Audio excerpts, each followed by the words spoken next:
Bonjour les youtubeurs, bonjour tout le monde. Aujourd'hui, je vais vous parler d'une plaie. Dans les camping-cars, vous avez tous remarqué qu'au bout d'un certain temps, il y a une certaine humidité. Alors ça peut être sur le pare-brise, le matin quand vous vous réveillez et qu'il a fait un peu froid dehors. Mais ça peut être aussi quand vous n'êtes pas dans le camping-car. Je vous renvoie à ce propos à des tutos que j'ai déjà réalisés. Il y en a deux sur l'hivernage qui vont vous permettre de reprendre, de remémoriser les recommandations pour mettre le camping-car en hivernage. Parce que le sujet d'aujourd'hui, c'est de vous parler d'un point important pendant l'hivernage, c'est le contrôle de l'humidité. Les camping-cars sont sujets à récupérer l'humidité, notamment quand on ne les utilise pas, mais aussi bien sûr quand on les utilise, et ça va être le sujet d'aujourd'hui. Comment réagir face à ce problème?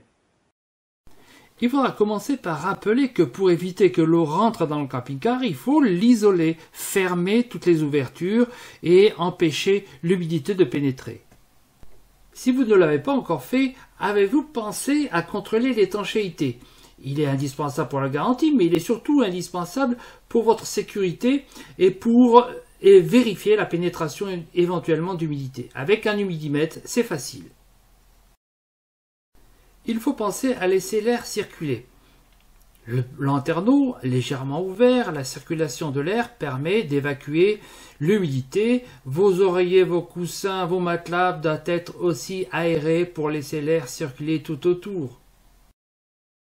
On peut aussi chauffer l'air ambiant afin de faire évacuer l'humidité sous forme de vapeur par les aérations. Et si vous avez une bonne autonomie en 12 volts, c'est possible en 12 volts, mais il est conseillé évidemment de le faire en 220 et être branché au réseau. La solution la plus courante consiste à installer des déshumidificateurs. Il en existe d'électriques ou de chimiques. Certains déshumidificateurs électriques fonctionnent sur le 12 volts avec l'effet Peltier et qui nécessite une faible puissance. D'autres fonctionnent sous l'effet thermodynamique nécessitant une plus grande puissance et donc sur 220. Là encore, il faut être lié au réseau. Les plus utilisés restent les déshumidificateurs chimiques. Ils sont très bon marché, faciles à installer, faciles à entretenir et faciles à renouveler. Un bon conseil, passez par eux. Et je reviendrai d'ailleurs sur ce point à la fin de cette vidéo. Si vous vivez à l'intérieur du camping-car, et si c'est en hiver, évitez de produire votre propre vapeur d'eau. La cuisine évidemment, la douche, laisser le linge sécher à l'intérieur au lieu de le mettre à l'extérieur, c'est une erreur, mais enfin, des fois on ne peut pas faire autrement. Et puis pour éviter la condensation sur le pare-brise avant par exemple, ou sur les vitres latérales, pensez à mettre des volets et des volets isothermes à l'extérieur, ce qui évitera le contact avec le froid et donc la condensation à l'intérieur du camping-car. Bon, un dernier conseil quand même avant de finir. Si votre camion est en hivernage, n'oubliez pas d'y retourner pour ouvrir les portes, les fenêtres, les placards, ouvrir les lanterneaux, laisser l'air circuler, vider les réservoirs de vos déshumidificateurs et changer la réserve de sel avant de tout refermer correctement. Comme vous l'avez vu, lutter contre l'humidité, c'est absolument fondamental dans un camping-car, que ce soit pendant son usage ou lorsque vous le remisez pendant quelques temps. J'espère que ce que je vous ai montré dans ce tuto va vous permettre d'éviter d'avoir les problèmes dont j'ai parlé au début.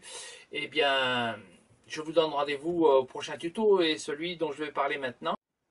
Alors, j'ai devant moi ici des déshumidificateurs.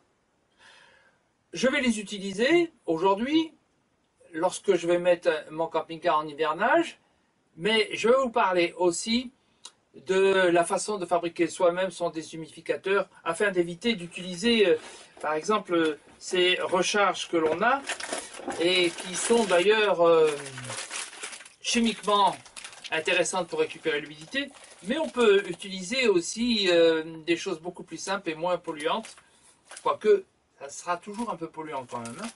Alors je vais vous en parler dans un autre tuto, dans le tuto Fais-le toi-même, où je parlerai de fabriquer son déshumidificateur. Je vous donne donc rendez-vous au prochain tuto, qui ne sera pas immédiat, mais dans les prochains à venir. Bye bye! Si vous appréciez mes vidéos, n'oubliez pas de vous abonner C'est gratuit, ça n'engage à rien. Et puis n'oubliez pas aussi, si vous avez aimé, de liker et d'appuyer sur la petite cloche. À bientôt.